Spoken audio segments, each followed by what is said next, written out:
இப்போது புதிய அறிமுகம் ஆச்சி ஹோட்டல் சாம்பார் 50 கிராம் ரூபாய் 20 மட்டுமே. திருச்சி மாவட்டம் வேங்கூரைச் சேர்ந்த பிரபாகரன் என்பவர் கொல்லப்பட்ட வழக்கில் தந்தை மகன் கைது செய்யப்பட்டிருக்கிறார்கள்.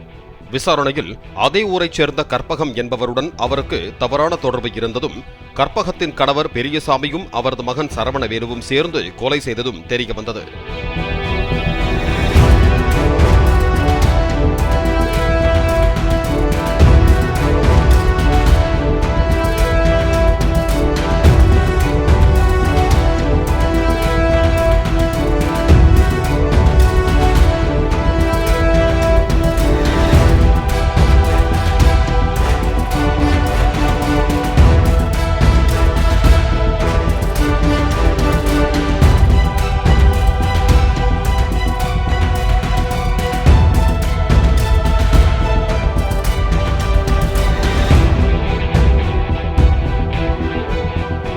இப்போது புதிய அறிமுகம் ஆச்சி ஹோட்டல் சாம்பார் 50 கிராம் ரூபாய் 20 மட்டுமே.